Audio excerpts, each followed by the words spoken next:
dulu ayah kamu ambil akuntansi tuh, dia bilang, ayah kamu kerja di sini, dia bilang. Oh ya udah, akhirnya saya taat aja teman-teman kepada ibu saya. Benar ya, hasil taat saya kepada ibu saya menjadikan saya seperti ini teman-teman. Nah itu seperti itu. Jadi menurut gue teman-teman ya, apa yang dikatakan ibu saya, dikatakan apa namanya, saya pribadi yang saya jalani itu sangat bagus teman-teman jurusan kita. Setelah kalian sudah dapat mental bahwa jurusan kalian the best ya, jangan pernah ragu untuk namanya belajar di jurusan kalian teman-teman. Saat ini mumpung belum lulus, saya kasih tahu ya. Seandainya waktu bisa ulang teman-teman, mungkin saya pengen lulus itu mungkin semester 12 kali. Kenapa? Karena saya pengen banyak belajar sebenarnya teman-teman di dalam teori di akuntansi ya. Saya malah belajar sekarang lebih banyak di dunia kerja sebenarnya teman-teman ya, ketimbang di kampus ya. Nyesel sebenarnya saya teman-teman ya. Jangan sampai kayak saya teman-teman. Kalau kalian saat ini pengen lulus tepat waktu, silahkan, saya nggak masalah. Tapi kalau kalian pengen tepat waktu, please banget ya, pengantar akuntansi 1, pengantar akuntansi 2, akuntansi keuangan lanjutan, advanced accounting, akuntansi intermediate, please banget deh. Kalian ulang lagi ya, teman-teman belajarnya ya. Serius kepake banget ilmu kalian. Kalau kalian ambil jurusan lain, mohon maaf ya, sekelas jurusan manajemen aja, itu belum tentu kepake ilmunya di dalam dunia kerja, teman-teman. Pegang omongan saya, teman-teman ya. Seperti itu. Tapi kalau kalian ambil jurusan akuntansi, pada saat kalian kerja, itu kebanyakan kepake ilmu kalian, teman-teman. Nah, itu oke, lanjut ya. Nih guys, ya saya mau nanya dikit tentang akuntansi sendiri. Tadi kan gini teman-teman ya, saya sudah katakan, akuntansi kan merupakan ilmu apa? Seni, ya nggak sih? Nah, ilmu seni. Saya ulangin, akuntansi merupakan ilmu seni, ya teman-teman ya. Jadi kayak semacam seni gitu ya. Kalau kita jabarkan, sebenarnya akuntansi ini kan berasal dari bahasa Inggris ya, teman-teman ya. Accounting, accounting basically namanya count, guys. Count itu apa sih? Kata dasar accounting itu kan count ya. Count itu kan artinya menghitung, teman-teman. Menghitung. Jadi sebenarnya kerjaan kalian ngitung, teman-teman. Benar nggak sih? Ya benar kan? Dulu teman-teman ya, saya ingat banget, saya pernah diusir sama dosen saya. Semester berapa ya dulu ya? Semester 5 dulu tuh. Diusir dari sama dosen saya pada saat ujian UTS kalau nggak salah. Nggak bawa yang namanya kalkulator, teman-teman. Saya ngomong sama dosen, Bu izin, saya kan bawa ini Bu, saya bawa HP, saya bilang. HP saya kan ada apa namanya? Ada kalkulator. Kata dosen saya ngomong kayak gini. Lah, emang saya suruh kamu bawa HP buat ujian UTS pakai kalkulator HP? Dia bilang, saya suruh kamu itu bawa Casio, maksudnya bawa apa namanya? Kalkulator, teman-teman. Akhirnya walhasil, kamu nggak boleh saya izinkan kamu UTS. Dia bilang, saya kan kaget, teman-teman. Panik dong. Akhirnya saya keluar dari kelas, saya panik tuh. Saya pinjem, minta tolong hubungin teman saya satu persatu lah. Yang ada di luar kelas, teman-teman. Kelas A, B, C lah, teman-teman ya. Atau kelas akuntansi 1, akuntansi 2 gitu ya. Saya tanya, akhirnya saya dapat, akhirnya apa sih? Apa namanya, kalkulator teman-teman. Di yang namanya anak akuntansi sejati teman-teman itu selalu namanya bawa kalkulator ya, selalu namanya bawa kalkulator. Kalau saya dosen kalian serius, saya akan menerapkan kayak dosen saya. Kalau kalian nggak bawa kalkulator selama pelajaran saya teman-teman, kalian perlu cabut di kelas saya teman-teman, seperti itu. Kenapa? Karena kalkulator adalah sahabat sejatinya anak akuntansi teman-teman. Nah, itu seperti itu. Dan kalian harus mahir ya dalam tangan kalian buat buat apa namanya, buat klik klik kliknya harus cepat guys. Belajarlah ilmu apa, belajar kelak klik biar cepet ya teman-teman. Nah itu seperti itu. Nah teman-teman kembali lagi, kalau kalian sudah memahami bahwa akuntansi adalah menghitung teman-teman. Nah dan tadi saya katakan bahwa akuntansi adalah merupakan seni menghitung teman-teman. Apa yang dimaksud dalam seni di dalam akuntansi guys? Nah saya mau nanya sama kalian ya, coba kalian lihat di bawah ini. Menghitungnya enggak kayak biasa. Kalian bisa baca, menghitungnya enggak kayak biasa, lebih ke metode yang dipakai. Saya kasih analogi sebelum saya masuk. Pertama, menurut kalian teman-teman, mana yang benar? 1 tambah 1 sama dengan 2, begini cara nulisnya, atau 1 tambah 1 sama dengan 2, teman-teman. Menurut kalian, mana yang paling benar? Apakah perhitungan apa namanya? Ini horizontal ya? Ini namanya apakah namanya perhitungan horizontal atau perhitungan vertikal, teman-teman? Saya tanya sama kalian dulu. Mana yang paling benar? Coba saya tanya ya. Dari Mbak Agnes. Halo Mbak Agnesia ya. Yang horizontal sih Pak. Oh, kalau yang vertikal menurut kamu bener gak? Ngitung. 1 sama 2 gak? Kita naik SD dulu. Menurut kamu bener gak sih begini? Maaf Pak, bisa diulang soalnya suaranya di laptop saya putus-putus. Oh, putus-putus ya? Oke, Mbak, aku ulang ya. Kamu tadi mengatakan bahwa yang benar adalah horizontal. Iya nggak? Nah, vertikal, menurut kamu benar apa enggak? Sebenarnya sih dua-duanya benar ya Pak, bisa dipakai. Oh, bisa dipakai. Yang paling benar yang mana? Yang paling benar, nggak tahu deh Pak, yang paling benar yang mana. Dulu pas kamu belajar-belajar hitung-hitungan, pakai yang mana? Yang Yang ini apa yang horizontal ini? sih Pak. Dulu pas kecil, belajar yang ini ya? Yang horizontal ya? Kalau dulu teman-teman, seingatku ya, dulu aku pas belajar hitung-hitungan, aku sering pakai yang vertikal malah, ketimbang horizontal ya. Iya nggak sih? Apa aku doang yang belajar begini? Kalau tadi kata Mbak Agnes katanya pakai horizontal ya. Kalau aku malah lebih nyaman pakai vertikal, teman-teman, kalau ngitung. Iya nggak sih? Coba deh saya tanya lain, mungkin saya salah. Atau coba saya tanya siapa lagi. Ini saya sambil kenalan ya, saya senang ya. Kalau seandainya kita bisa ketemu, saya pengen banget ketemu kalian, jujur aja. Jadi coba dari Mas Andi, kalau ya, ya, kan Mas Yono ya. Halo Pak Andre,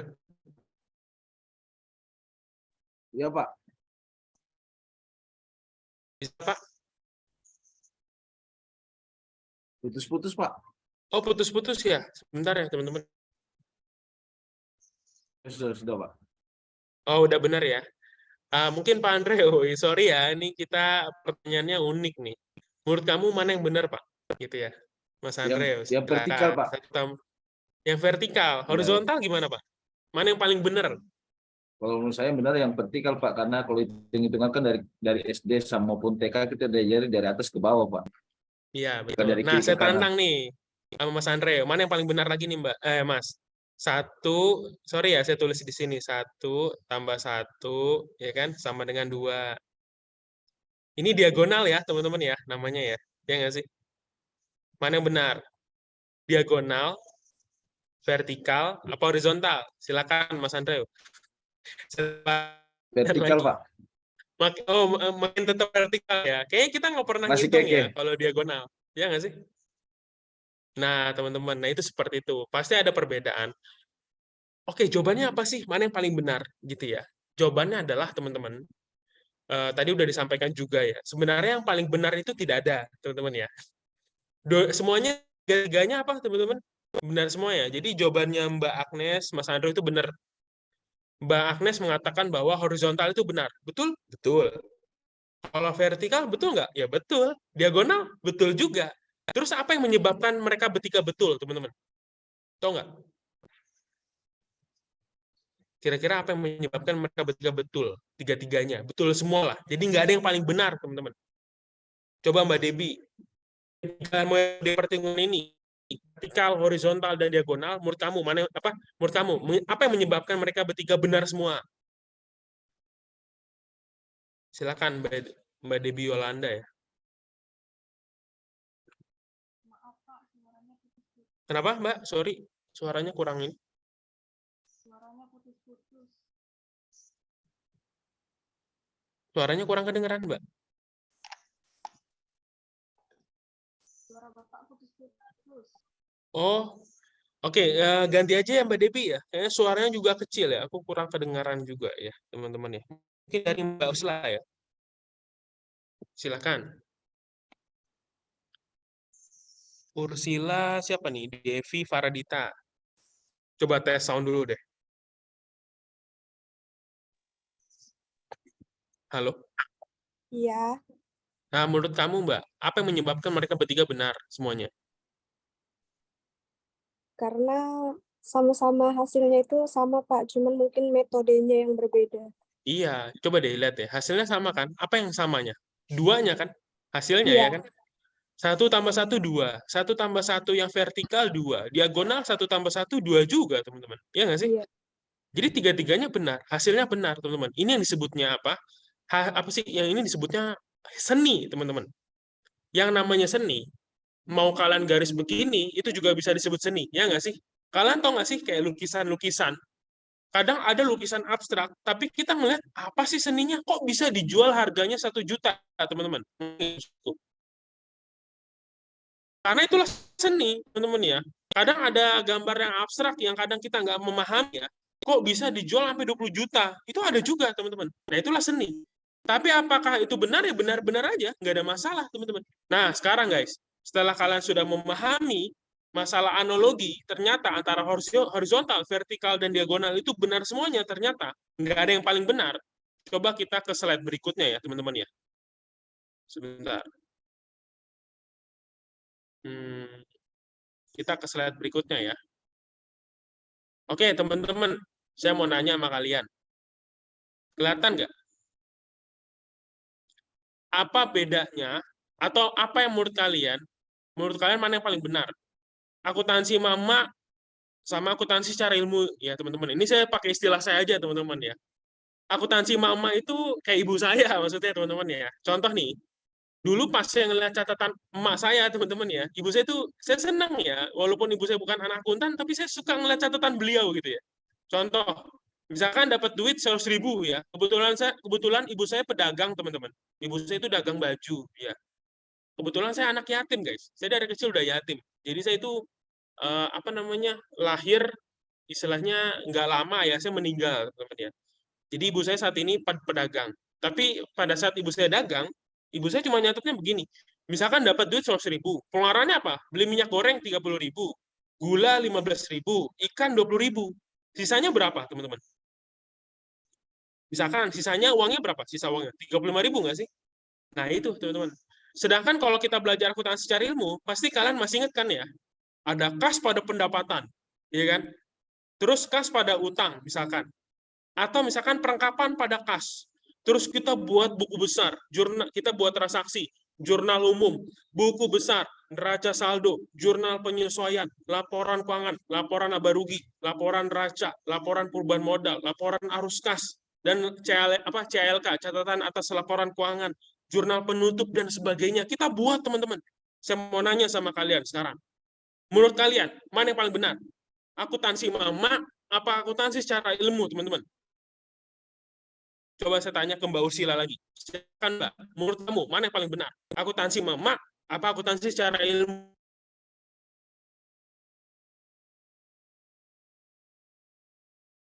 Tinggal dipilih.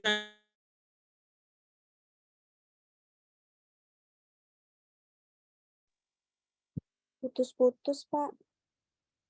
Oh, putus-putus. Sampai mana tadi? Terakhir. Terakhir sampai mana tadi? Bisa diulang? Oke, teman-teman ya, saya ulangin. Guys. Tadi saya juga bingung nih, sampai mana tadi. Nah, nih guys.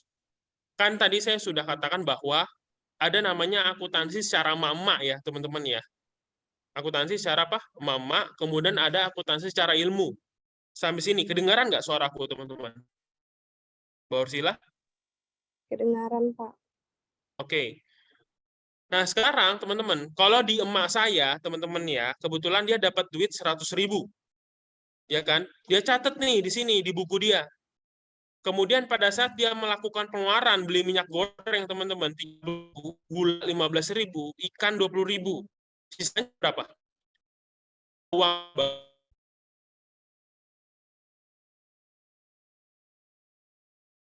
Halo? Nyendet-nyendet, Pak. Nyendet-nyendet. Waduh, kenapa ya? Mungkin karena terlalu jauh ya, teman-teman ya. Kita antara Samarinda sama Jakarta nih kebetulan. Sebentar. Masih kedengaran nggak suaraku, teman-teman? Jelas. Halo, Mbak Ursila. Apa yang paling jelas kedengaran suaraku siapa ya?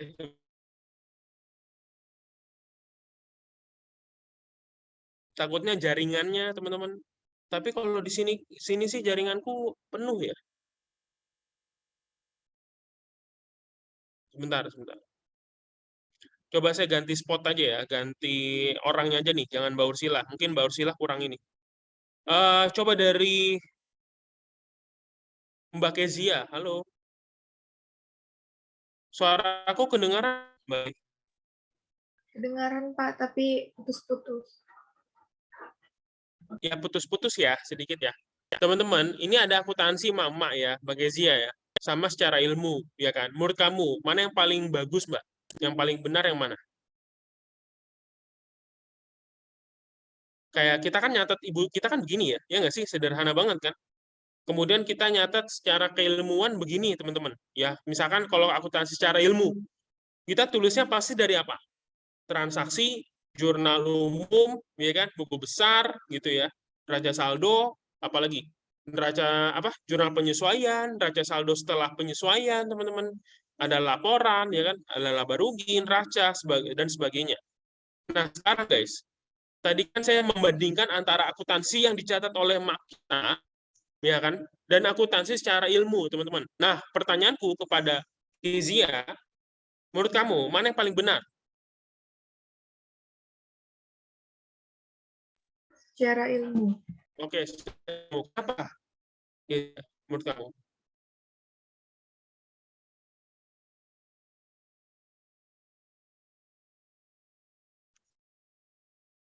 Ya, silakan, Mbak Kezia.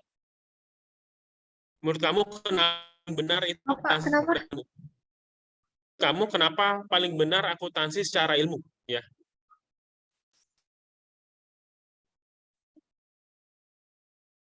Halo? Kenapa paling benar akuntansi secara ilmu, teman-teman?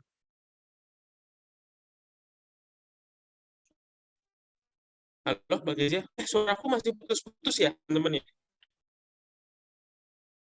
Sebentar.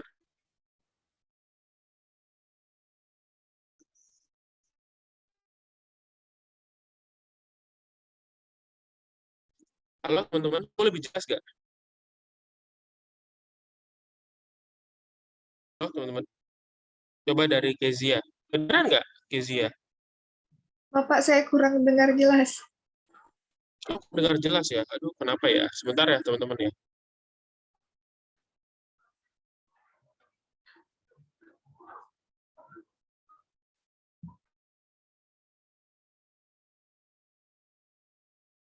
Saya izin keluar dulu ya, teman-teman ya.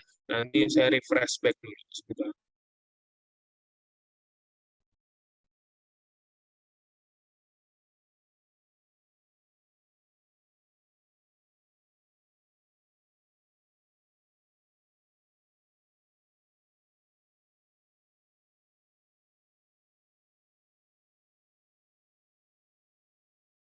Kalau di saya memang terputus-putus ya. Tadi beberapa kali. Mungkin ada yang putus-putus, ada yang enggak. Lebih banyak yang terputus-putus atau baik? Di saya putus-putus juga, Bu. Putus, makanya tadi Yuli saya minta ya, tolong diinstruksi bapaknya. Karena kalau terputus-putus, apa namanya, pemaparannya juga nanti tidak komprehensif ya. Oke, kita tunggu beliau bergabung kembali ya, tolong disimak. Yang lainnya tolong on kamera ya. Silakan nanti disiapkan hal-hal yang perlu didiskusikan di kelas ini ya, karena beliau berpengalaman untuk bidang akuntansi.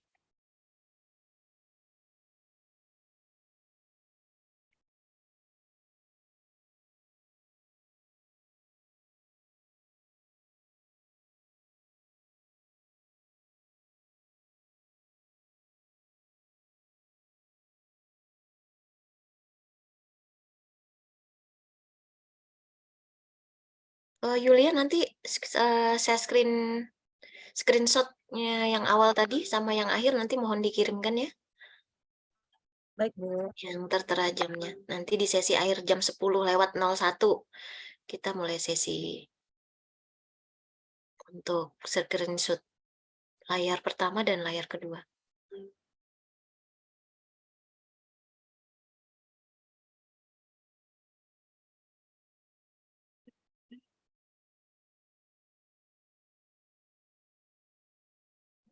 Maaf, Bu, untuk jam kedua auditing gimana ya, Bu? Bisa lebih Jam cepat kedua, agar jam berapa? harusnya jam 9.40 sudah mulai sih, Bu. Oh baik. Terus dosennya siapa? Pak Latif. Pak Latif ya. Terus beliau sampaikan seperti apa, Yul?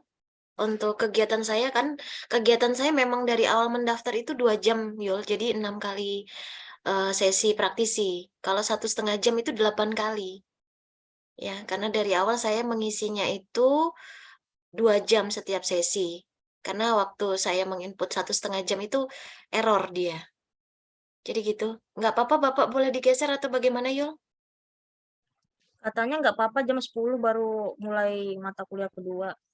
Oh gitu. Jam 10 ya. Anda kan ini masih di rumah masing-masing ya? Ada beberapa yang di rumah, Bu. Ada sebagian besar dari anggota kelas sudah berada di kampus, Bu. Oh gitu. Bapak jadwal tambahan ya? Karena terinfo kan Anda ada kelas lagi di jam ketiga ya? Iya, Bu. Oh tambahan. Oh baik. Apa perlu saya menghubungi beliau ya? Tes, tes. Suara saya lebih baik nggak, Bu? Sudah lebih baik, Pak Faisal. Saya juga terputus-putus, Bapak. Oh, Emang kita lagi hujan di sini. Cuman ini sudah mulai mereda, Pak. Mohon, oke. ya, baik. Silakan Bapak dilanjutkan pemaparannya. Ya, siap. Masih ya, Bu.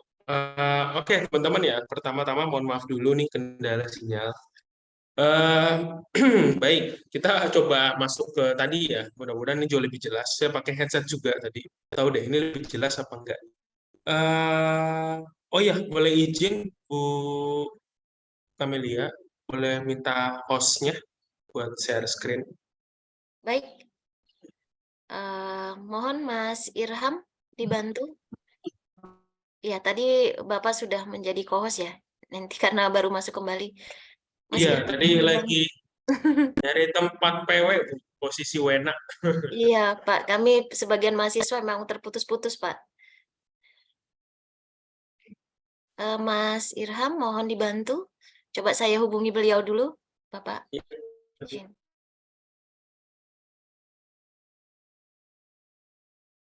Mbak Eka co-host kayaknya bisa deh.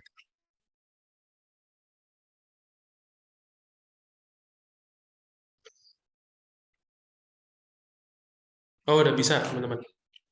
Sudah bisa, Bu, izin. Sudah bisa, baik Bapak. Boleh? Ya, terima kasih. Boleh Ya. dilanjutkan, Pak. Oke, teman-teman ya, kita lanjutkan tadi sedikit hal yang sempat putus-putus. Gini, teman-teman ya, saya coba berikan sedikit. Tadi saya sudah menjelaskan ya, berkaitan dengan analogi, teman-teman. Jadi, kalau kalian belajar akuntansi sebenarnya, kan dia kan ilmu seni ya, tadi kan saya sudah katakan demikian. Kenapa sih dikatakan seni? Kenapa? Karena ini teman-teman, mau kalian sebenarnya menghitung cara apapun, selama hasilnya benar, itu sebenarnya nggak ada masalah di akuntansi. Contoh nih, 1 tambah 1 kan sama dengan 2, horizontal kan? Kayak tadi nih, vertikal, 1 tambah 1 sama dengan 2. Ini vertikal, ini horizontal. Bahkan kalau kalian mau nulis secara diagonal sekalipun, teman-teman, itu juga nggak ada masalah. Yang penting apa sih? Tadi yang sudah dikatakan adalah, yang penting adalah hasilnya, yaitu adalah nilainya sama, ya kan? 2, teman-teman. Nah, ini namanya analogi. Nah, coba analogi ini, teman-teman, kalian terapkan di slide saya sebelah, ya. Nah, tadi kan ada pertanyaan masalah akuntansi emak-emak ya, teman-teman, ya. Ini saya pemahaman dulu nih, teman-teman, agar kalian itu secara anak akuntan tuh memahami judging-nya ya, teman-teman ya. Nah, ini kan ada emak-emak kita kalau nyatet kan begini biasanya kalau di buku tulisnya. Kebetulan ibu saya pedagang, teman-teman, dan saya juga ayah saya udah meninggal udah cukup lama kebetulan. Jadi mungkin ibu saya udah terbiasa nyari sendiri gitu ya, kemudian nyatet duitnya itu di buku tulis kebetulan, teman-teman. Dan dulu itu saya masih ingat ibu saya itu nggak punya HP, guys. Jadi ya nyatetnya seperti ini, teman-teman. Nah ini ya saya sebutnya sebagai akuntansi emak-emak lah, teman-teman. Nah itu seperti itu. Kayak misalkan dia dapat duit berapa nih? 100.000, ya kan? Beli minyak goreng 30.000, beli gula 15.000, beli ikan 20.000. Sisanya berapa sih misalnya? Oh ternyata sisanya adalah 35.000 misalnya. Ini contoh ya. Oh sisanya segini, ini sisa uang ibu saya. Nah pertanyaan saya ke kalian adalah, menurut kalian, pencatatan ibu saya benar nggak sih, teman-teman? Nah, itu pertanyaannya. Sebelum dijawab, teman-teman, coba kita bandingkan dengan tetangga sebelah nih, akuntansi secara ilmu.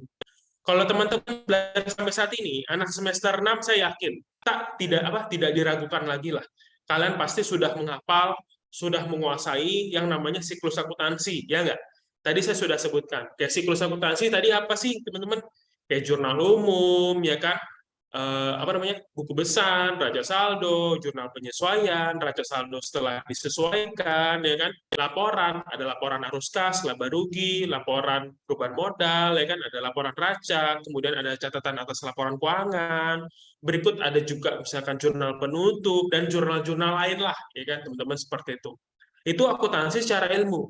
Nah, teman-teman, pertanyaan saya adalah kembali, menurut kalian, mana yang paling benar? Akuntansi mama apa akuntansi secara ilmu, teman-teman? Mungkin dari Mas Manulang ya. Mas Manulang, silakan Mas. Menurut kamu apa? Mana yang paling benar, Mas? Akuntansi secara mama apa ilmu? Silakan Mas, argumennya. Yang ilmu, Pak.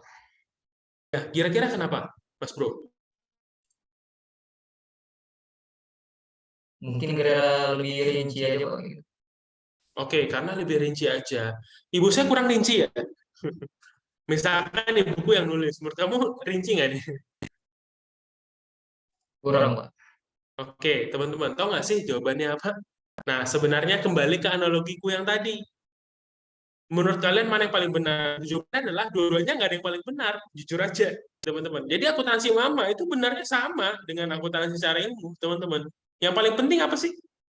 Guys, saya mau nanya sama kalian, yang paling penting apa? Yang paling penting itu adalah hasilnya, balance. Maksudnya hasilnya itu benar.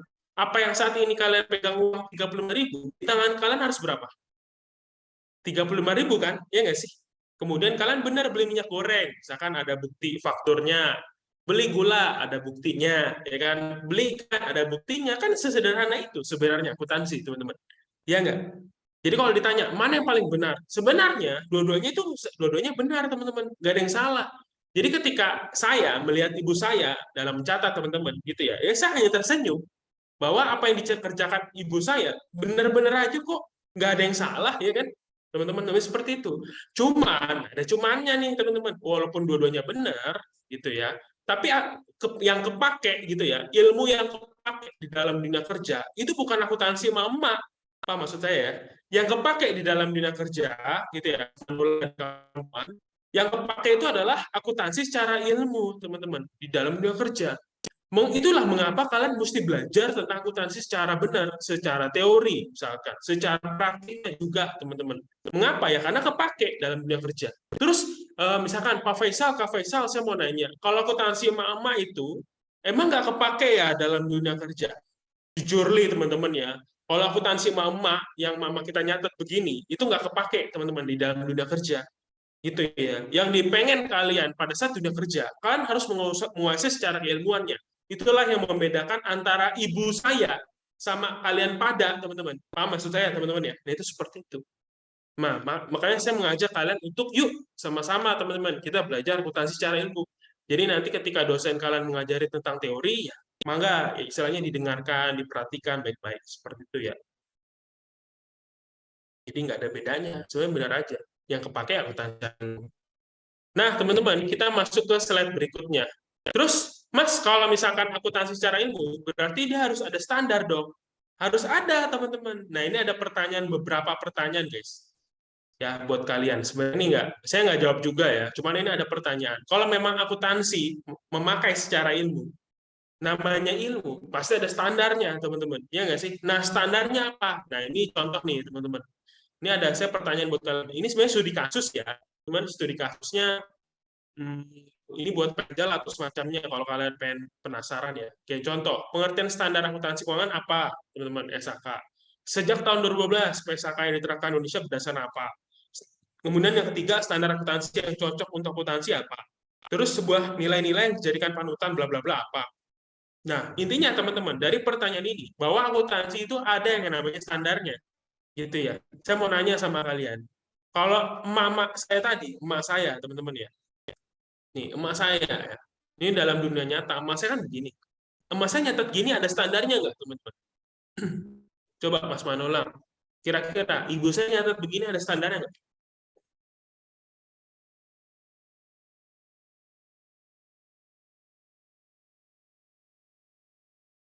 Halo, Mas Manolang. Kedengaran nggak suaranya?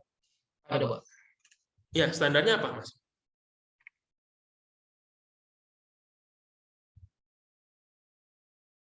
Ibu saya kan nyatetnya begini nih, sederhana banget kan nyatetnya. Ada nggak sih standarnya, teman-teman?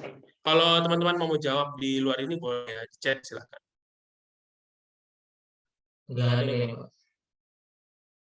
Gimana, Mas? Sorry. Nggak ada. Oh, nggak ada. Oke, benar. Jawabannya teman-teman, ibu saya atau emak-emak kita dalam mencatat akuntansi itu nggak punya standarnya. Gitu ya. Jadi yang namanya akuntansi secara ilmu, yang saya maksud adalah kalian harus belajar yang namanya standar. Ya. Nah, saat ini guys, yang kalian pahami tentang standar akuntansi keuangan, yang kalian dengar, yang sudah diajarin sama dosen kalian apa aja? Coba dari Mbak Nike. Mbak Nike, sebutkan standar akuntansi yang kamu tahu, Mbak. Kira-kira apa? Ini saya sambil kenalan ya, biar enak teman-teman.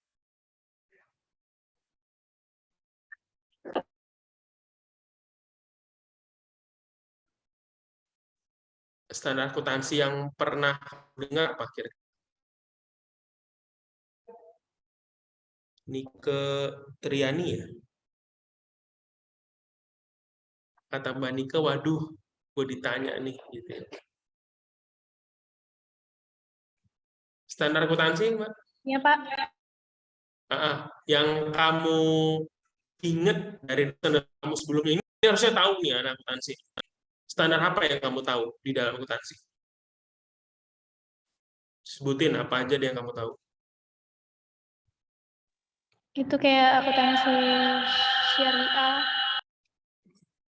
Nah, betul. Misalkan akuntansi syariah. Nah, akuntansi syariah namanya apa?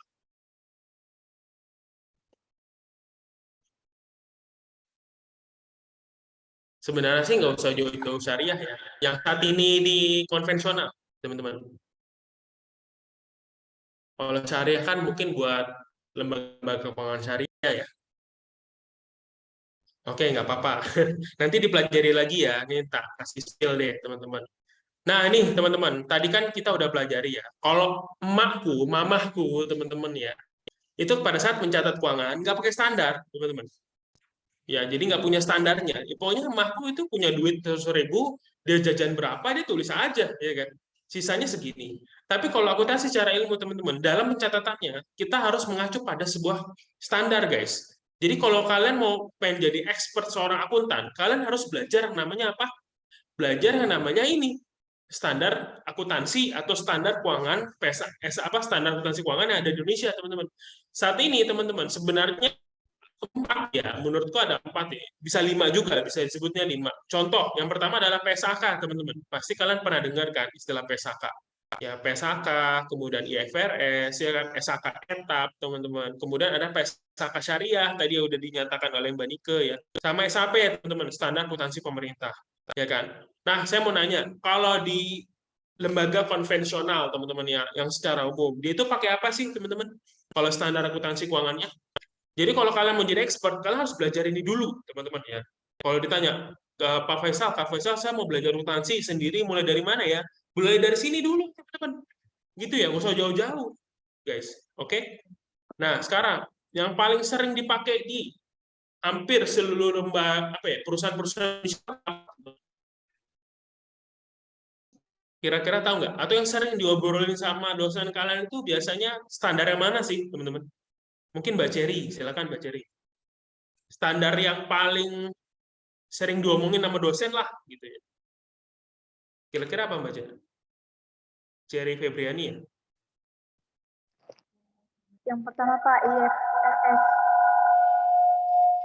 Apa? PSAK ya? Yang paling pertama itu ya? Iya, Pak. Ya. Saya mau nanya, PSAK nomor 1 itu tentang apa?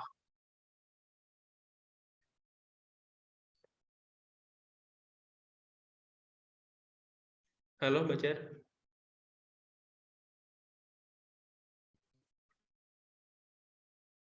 PSAK nomor 1. Nah ini teman-teman ya. Bilang aja kalau misalkan Pak saya nggak tahu atau saya kurang tahu, nggak apa-apa, jawab aja teman-teman. Itu lebih baik jujur ya guys. Intinya guys, misalkan PSAK nomor 1 itu tentang penyajian laporan keuangan. Kalau kalian pengen menyajikan laporan keuangan yang bagus, maka lihatlah standar nomor 1 itu teman-teman. Nah itu seperti itu. Kalian ketika yang namanya belajar, dosen itu punya etika nggak sih dalam pelayanan? Pasti punya etika. Nggak sih, punya sih. apa namanya standar penyajiannya ada nggak sih? Ada teman-teman. Namanya PSAK kalau di kita. Cuman kalau kalian belajarnya di lembaga-lembaga UMKM atau sorry, kalau perusahaan-perusahaan UMKM atau koperasi dia pakainya bukan PSAK, teman-teman. Dia pakainya lebih ke arah SAK etap namanya, standar akuntansi keuangan untuk entitas tanpa akuntansi publik. Akuntan maksudnya tanpa teman-teman. UMKM itu biasanya. Terus kemudian PSAK syariah, kalau lembaga-lembaga syariah, keuangan-keuangan syariah, contoh kayak bank apa namanya BSI, teman-teman. BSI itu apa sih? Bank Syariah Indonesia. Nah, itu dia pakai PSAK syariah, teman-teman. Kalau saat ini saya di kementerian, teman-teman kerja, berarti saya pakai apa standarnya, guys? SAP. Berarti pakai, iya betul, pakainya SAP, standar akuntansi pemerintah, teman-teman. Gitu ya. Kalau kalian mau masuk perusahaan, silahkan pakai PSAK. Kalau kalian mau kerja di UMKM ataupun koperasi, kalian pakai SAK etap. Kalau kalian pengen kerja di lembaga keuangan syariah, teman-teman ya, keuangan Islam biasanya, itu disebut kita makanya PSAK syariah. Jadi setiap perusahaan itu selalu ada yang namanya standarnya, teman-teman. Maksudnya bentuk standar keuangannya. Ini yang berlaku di Indonesia ya, teman-teman ya. Terus IFRS itu apa sih, Mas? IFRS itu adalah sebenarnya standar internasional yang diadopsi di Indonesia, teman-teman. Itu ya, IFRS namanya International Financial Reporting Standard, teman-teman. Nah, itu seperti itu. Ini secara umum ya, walaupun sebenarnya ada lagi kayak ISAK dan sebagainya. Itu nggak perlu saya jelasin, nanti aja. Itu ya, guys ya. Nah, sekarang teman-teman. Sekarang, setelah kalian udah memahami, ada berapa perusahaan, guys? Itu ada 4, teman-teman ya. Intinya akuntansi perusahaan jasa, ada perusahaan dagang, ada manufaktur, kemudian ada ekstraktif, teman-teman. Nah, ini sebenarnya jenis akuntansi. Nah, kayak contoh, kalau perusahaan pijet, kayak bank, teman-teman ya, akuntansinya ada 2 variabel, guys. Ya, kalau dagang misalnya, dia ini variabel, 3 variabel. Contoh, Alfamart, teman-teman ya. Alfamart, saya mau nanya sama kalian, kalian di tempat kan udah ada Alfamart belum sih? Sorry ya, saya nanya nih. Alfamart udah masuk belum? Ada, Pak. Ada kan? Nah, Alfamart itu dia ambil barang dari mana, teman-teman? Supplier kan? Nah, supplier tetap, dia ada Alfamart dapat supplier. Contoh Indofood. Indofood ngasih Indomie ke Alfamart. Alfamart ngejual Indomie kepada konsumen. Berarti kita nanti bentuk apa namanya akuntansinya itu akan berbeda, teman-teman ya, dengan akuntansi perusahaan pijat atau bank gitu ya, karena dia adalah perusahaan jasa. Nanti manufacturer atau manufaktur itu juga berbeda lagi, teman-teman. Contoh PT Indofood nih, guys. Nah, kalau Indofood kan pasti banyak ya, kayak accounting cost-nya ya, cost accounting-nya, teman-teman, kayak packaging, produksi, marketing, dan sebagainya. Nah, ini packaging produksi, teman-teman. Ini kalau kita belajar akuntansi, namanya adalah cost accounting, guys. Udah belajar belum, teman-teman, tentang cost accounting? Kalau kalian pengen kerja di pabrik, wajib bagi kalian untuk belajar namanya cost accounting ya, teman-teman ya. Contoh cost accounting itu kayak fixed cost, variable cost, kalau kita tambah jadi total cost, variable apa namanya variable apa average variable cost dan sebagainya, teman-teman. Itu perlu kalian pelajari ya di cost accounting. Nah, ini variabelnya lebih banyak lagi, teman-teman ya. Ada konsumen, Indofood dibagi lagi variabelnya dan suppliernya banyak banget. Apalagi kalau kalian kerja di Toyota, teman-teman. Kalau Toyota itu, guys, suppliernya banyak banget. Bannya dari Hankook, teman-teman misalnya, atau bannya dari Dunlop. Belum lagi apa namanya, misalkan letter kulitnya itu dari mana, ya kan? Belum lagi remnya dari luar, misalkan dari Nissin dan sebagainya. Ini kan perusahaan-perusahaan yang dimana butuh yang namanya cost, teman-teman, yaitu biaya yang sangat besar. Berarti itu disebutnya cost accounting kalau kita mau belajar, teman-teman, seperti itu. Ada lagi akuntansi perusahaan ekstraktif, guys, kayak biologis. Ini biasanya perusahaan-perusahaan biologis ya. Contoh kayak kelapa sawit, kayu, ya, minyak, karet, teman-teman. Ini akuntansi yang sebutnya akuntansi forecasting, teman-teman. Kayak kita untuk menilai masa depan si aset biasanya. Nah, itu akuntansi forecasting dan sebagainya. Ini saya hanya menjelaskan sekilas ya, teman-teman ya, bahwa akuntansi walaupun kita udah masuk ke di perusahaannya lebih signifikan, itu lebih signifikan lagi, tergantung dia bidangnya apa, apakah jasa, dagang, dan sebagainya. Sebagai contoh nih, teman-teman. Ini aku kasih contoh ya. Aku mau nanya dari Mbak Dila. Halo Mbak Dila. Dila Amanda ya. Halo Mbak Dila. Kedengaran nggak suara?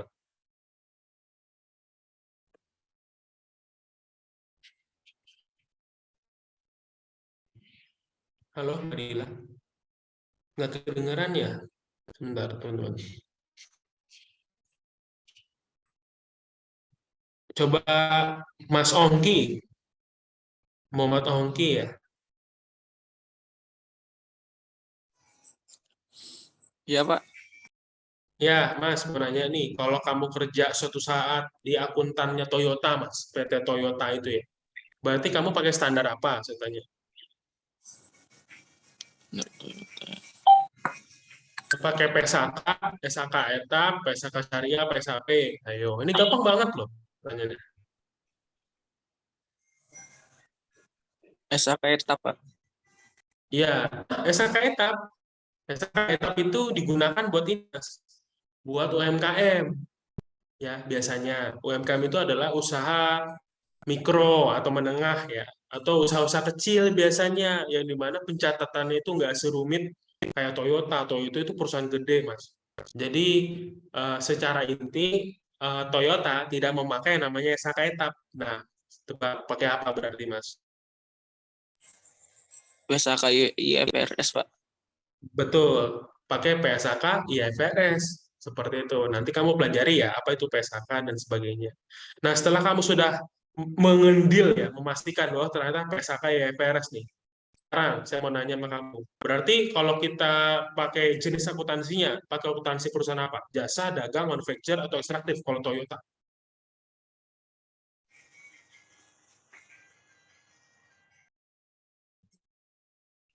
Kan, Mas?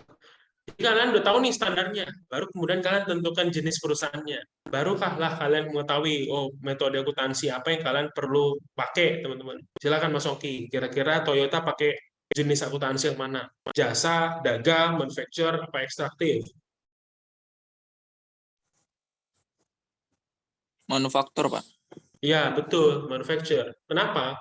Karena Toyota, teman-teman. Kalian tahu kan, kalau Toyota itu buat mobil, nggak mungkin itu buat mobil pakai tangan mereka sendiri. Nggak mungkin, teman-teman. Contoh, kalau kalian beli, coba kalian lihat mobil baru Toyota deh. Kebanyakan Toyota itu, setahu saya ya, itu kerjasama sama Dunlop, teman-teman. Dunlop itu tahu kan? Dunlop itu kan perusahaan ban ya, teman-teman ya, perusahaan yang membuat ban. Nah, itu bannya dari Dunlop, bukan dari Toyotanya, teman-teman. Enggak. Contoh lagi, apakah remnya dari Toyota asli, teman-teman? Remnya Toyota? Enggak. Itu bisa jadi supplier dari mana? Misalkan dari Nissin, teman-teman, dan sebagainya. Shocknya, apakah dari Toyota asli? Bisa jadi dari perusahaan lain yang di supplier, yang disediakan, tuh guys. Nah, itu namanya manufacturer. Berarti, masuk sebagai akuntan suatu saat wajib untuk kamu, ya kan? Wajib untuk kamu apa namanya belajar yang namanya standar akuntansi PSAK dan IFRS. Berikut kamu bisa menentukan jenis akuntansi yang diberlakukan apa. Berarti yang dipakai apa, Mas? Kalau di pelajaran manufaktur, Mas? Apa? Lebih ke apa tadi saya bilang? Saya udah spill sih tadi di awal. Berarti akuntansi perusahaan manufaktur lebih menekankan pada apa akuntansinya? Lebih menekankan pada cost accounting, ya teman-teman ya. Saya ulangin. Jadi kalau manufacturer teman-teman itu lebih menekankan pada cost accounting ya. Jadi menurutku ya. Mas sudah belajar akuntansi biaya belum? Sudah, Pak. Nah, sudah. Nah itu Mas, sebenarnya kamu lagi belajar akuntansinya Toyota tuh, ngerti nggak? Gitu. Jadi secara standar kamu sudah tahu pakai PSAK. Yang kedua, level perusahaannya kamu udah tahu, dia adalah manufacturer, teman-teman. Kemudian pelajarannya lebih ke apa sih gitu ya? Pelajarannya lebih ke cost accounting, teman-teman. Nah, itu kalian harus tahu step by step sebagai anak akuntansi, guys. Jadi akuntansi itu nggak hanya kalian belajar bikin laporan keuangan aja, tapi kalian tahu cara pengungkapannya, penyajiannya, pengukurannya, dan sebagainya.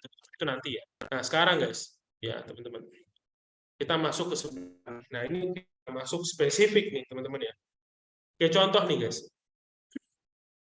Saya mau namanya kalian nih, ini dulu deh. Kalian masih ingat kan ya persamaan akuntansi ya, teman-teman ya? Ya nggak? Nah, akuntansi itu terdiri dari apa, teman-teman?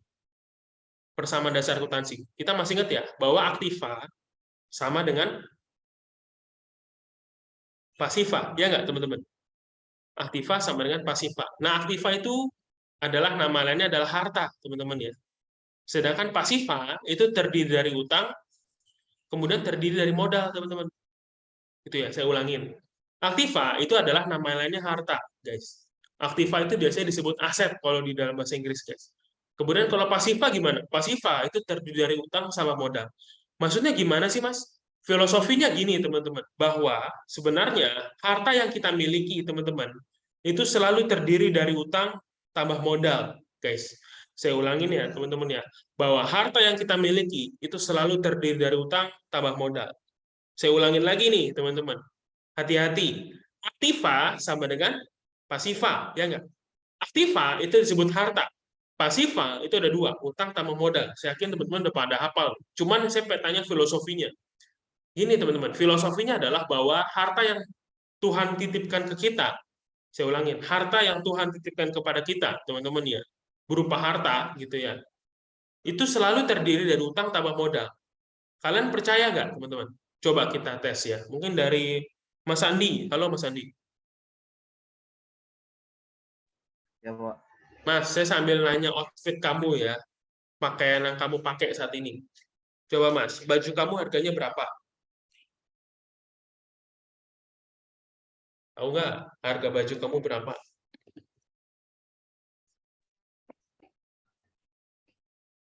70-an, Pak. 70.000.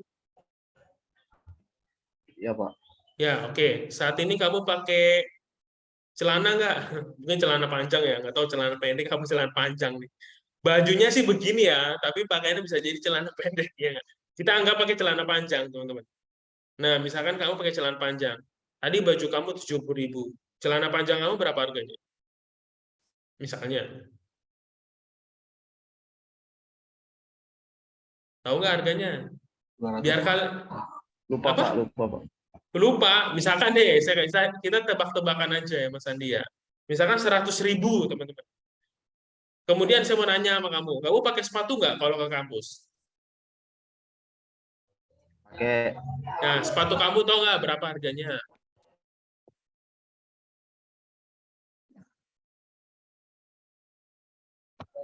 100-an, Pak. 100-an. Berarti tahu nggak, teman-teman? Nih, Mas Andi, kamu kalau bawa harta ke kampus berapa yang melekat di badan kamu? Yang melekat di badan kamu aja itu udah 270.000, ya nggak, Mas Andi? Belum sama tasnya. Harga tas kamu berapa? Pak.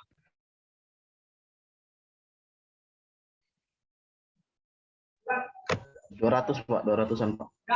Iya, misalkan 200-an. Berarti, mohon maaf ya Mas Andi, 270 tambah 200, 300-an, anggap 300 ya. Berarti kamu itu udah punya aset atau harta yang melekat di tubuh kamu aja nih, belum sama uang di dompet ya. Itu udah 500.000, Mas Andi. Dan kalian nggak bersyukur ya terhadap apa yang Tuhan titipkan pada kalian, benar-benar kalian, teman-teman. Jadi ternyata teman-teman, harta yang kamu miliki saat ini berapa tadi Mas Andi? 500.000-an ya? Ya nggak Mas? Saya mau nanya sama kamu. Dari beli baju, beli celana, sama beli sepatu, sama beli tas, itu kamu bayar pakai uang sendiri, maksudnya uang orang tua ya, uang sendiri atau uang orang tua, atau kamu ngutang sama tetangga? Uang sendiri, Pak. Uang sendiri. Berarti harta kamu sama dengan berapa?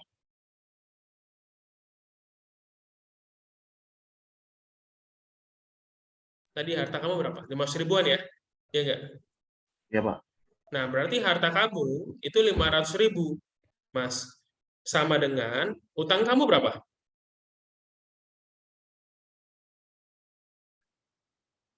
Nggak ada, Pak. Nggak ada. Nah, benar, nggak ada utang. Iya kan? Kamu pakai apa? Pakai modal sendiri, ya nggak? Berarti modal kamu berapa? 500.000, teman-teman. Ini kan filosofi sederhana sebenarnya. Ya, terhadap kepemilikan harta kita. Jadi, teman-teman, yang namanya harta itu selalu terdiri dari utang tambah modal, guys. Ya nggak? Coba lagi ya, saya tanya nih, teman-teman. Ini cepet aja, guys. Coba dari Mbak Mita nih, Mita Kamelia. Coba, Mita, halo? Kedengeran nggak suaranya? Dengar, Pak. Oke, coba jilbab kamu berapa harganya, Mbak Mita? 30.000 kalau nggak salah. Wah, 30.000, jujur sekali. Kenapa nggak bilang 300.000? Canda ya. 30.000 ya. Oke. Kemudian saat ini pakaian yang kamu pakai termasuk sama celana berapa? Apa ya? Berapa ya? Kayaknya nggak nyampe, bajunya kayaknya nggak nyampe 100.000. Ya. Lupa Pak, udah lama. Oke, sama celana kita anggap aja 200 ya, gitu ya Mbak Mita ya. Berarti saat ini kamu punya pakaian dari kepala sampai celana gitu ya. Kita simpulkan 200.000, ya enggak? Saya tanya sama kamu pakai laptop nggak sih buat belajar begitu? Oke Pak. Itu dikasih, dipinjem, apa beli? Dikasih orang tua. Oh, dikasih orang tua. Dikasih orang tua itu namanya pakai modal sendiri ya. Berarti berapa harga laptop kamu? Tahu nggak? 4 juta kalau nggak salah ya. 4 juta. Oke, sekarang Mbak, mohon maaf ya, kamu kemana-mana, kalau ke kampus, itu kamu bawa dengan tas kamu ya, mungkin maybe ada 4.200.000, Mbak, yang melekat di dalam tubuh kamu. Paham maksud saya? Itu saya tanya, itu namanya apa? Harta ya? Modal sendiri. Itu namanya harta, Mbak Mita. Tapi saya tanya sama kamu ketika punya harta 4.200.000, kamu punya utang nggak? Enggak Pak. Nggak ada. Berarti modal kamu berapa? 4.200.000. 4.200.000, teman-teman. Jadi kalian harus bersyukur yang Maha Kuasa ya, guys. Nggak ada namanya orang miskin di dunia ini. Saya kasih tahu aja. Semiskin-miskinnya orang miskin adalah yang paling miskin menurutku adalah orang yang tidak memahami apa yang dia pakai saat ini, teman-teman. Kenapa? Harta yang kalian miliki saat ini, kebanyakan dari kita itu terdiri modal. Saya yakin, teman-teman, saya jamin 100%, apa yang kalian pakai saat ini, itu harta kalian, itu selalu sama dengan modal. Ya, kecuali mungkin kalau di perusahaan itu pasti ada utangnya, teman-teman. Ya, contoh nih, guys. Ya, kita kembali ke dunia real. Setelah kalian sudah memahami tentang persamaan dasar akuntansi, nah, coba teman-teman. Kalau kalian punya harta 10 miliar, teman-teman. Kalian kalau nggak punya utang, berarti modal kalian berapa? 10 miliar juga, ya nggak? Tapi kalau kalian punya harta 10 miliar, utang kalian 7 miliar, modal kalian berapa? Teman-teman. Berarti sisanya, ya nggak? 3 miliar, ya nggak sih? Tapi kalau kalian punya harta 300 juta, punya utang 200 juta, berarti sisanya modal kalian berapa? Modal itu namanya uang sendiri ya, teman-teman ya. Berarti uang kalian sendiri cuma 100 juta, teman-teman. Bisa dipahami ya, bahwa benar, ya terbukti bahwa harta kita selalu sama dengan utang tambah modal, teman-teman. Jadi sebenarnya pada hari ini, saya pengen teman-teman, kalian itu, perhatikan banget dengan harta kalian. Apakah harta kalian itu asli pakai uang sendiri atau utang, teman-teman? Makanya kalau kita pernah belajar agama dulu, tau nggak sih yang nggak diterima oleh Tuhan pada saat kita meninggal apa, teman-teman? Kira-kira pertanyaan Tuhan yang dimana kalian itu membuat kalian nggak masuk surga, Pak, teman-teman? Itu adalah utang kalian, guys. Kalau kalian membawa sebuah harta dalam tubuh kalian, kalian makan yang namanya uang haram, kalian makan yang namanya uang utang, teman-teman, itu tubuh kalian itu nggak bisa masuk surga, asal kalian tahu. Kenapa? Karena Tuhan pengen harta yang kalian miliki itu, teman-teman ya, itu selalu terdiri dari apa? Kalau nggak utang ya modal, berarti modal itu sendiri, teman-teman. Gitu ya. Jadi pilihlah hidup kalian. Makanya orang-orang yang pakai pinjol tuh, menurutku teman-teman itu nggak bagus ya. Kenapa? Karena kalau memang nggak punya duit, harusnya ya kita sabar aja dulu, teman-teman. Gitu ya, sabar. Kalau mau nyicil silahkan, tapi sebisa mungkin jangan ada yang namanya kayak perbungaan, riba-riba itu sebaiknya dijauhi ya, teman-teman. Seperti itu. Oke.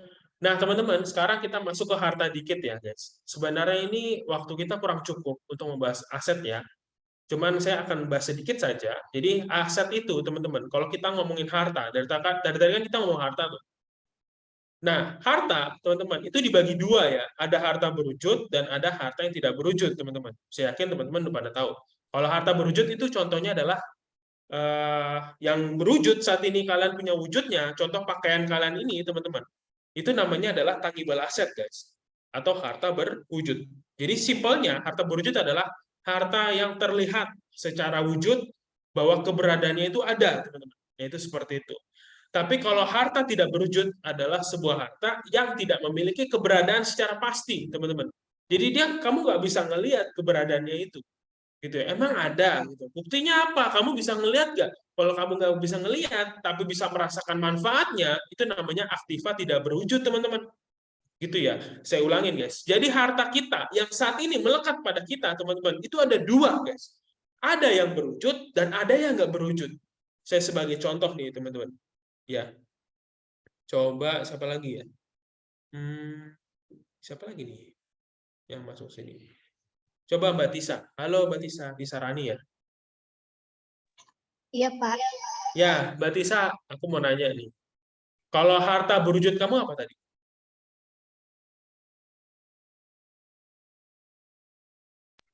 Bisa diulangi, Pak? Harta berwujud kamu tadi apa? Kira-kira apa? Mungkin handphone, Pak. Oh, mungkin handphone, betul. Itu berwujud ya? Ya Iya, nggak sih? Pak. Tapi ada nggak harta yang kamu nggak ada wujudnya, Mbak Tisa?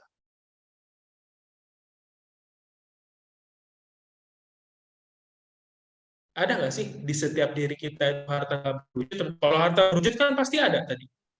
Contoh nih, tadi kan Mbak Tisa pakai baju. Baju itu kan harta berwujud, ya nggak? Nah, sekarang ada nggak harta tidak berwujud menurut kamu?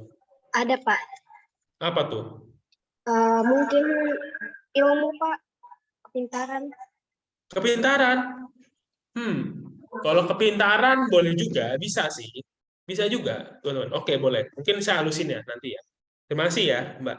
Coba aku tanya lagi. Coba dari Mbak Indah. Halo Mbak Indah Amalia. Iya, Pak. Ya, Mbak Indah. Mohon izin Pak Faisal, saya Iya, potong. Waktu siap-siap. di Samarinda sudah jam 10, Bapak. Oh, Jadi udah ini ya. kebetulan kelasnya ada lanjutan mata kuliah. Oh, gitu. Oke, oke. Baik, teman-teman ya. Boleh, Pak. Nanti kita... Nanti jam 10.01 kami izin untuk screenshot, Pak, untuk di log Oke, kami. siap. Baik, Bu. Sebelum saya ini, saya tutup dulu ya. Oke, teman-teman. Sebenarnya memang nggak cukup waktu sehari ya untuk membahas ini. Nanti kita insya Allah akan lanjutkan kembali mungkin the next chapter ya, teman-teman. Ini seru sih sebenarnya. Banyak hal yang perlu saya jelaskan, guys. Oke, teman-teman. Mungkin silakan, Bu Amelia. Saya tutup ya. Terima kasih, teman-teman. Kita akhiri. Wassalamualaikum warahmatullahi wabarakatuh. Waalaikumsalam warahmatullahi wabarakatuh. Mohon izin Pak, mungkin masih banyak yang perlu disampaikan, juga mahasiswa juga nanti mungkin kita bisa mulai di sesi Bapak berikutnya Pak ya, di pertemuan ketiga ya Pak ya, sesuai jadwal. Boleh dibantu nanti jam 8, mungkin jam 7 ya Pak ya, di tempat Bapak. Pak Faisal, apakah masih tetap bisa di jam yang kita jadwalkan atau bisa, atau mau berganti gitu Pak? Masih di off Pak, off audionya. Ini kok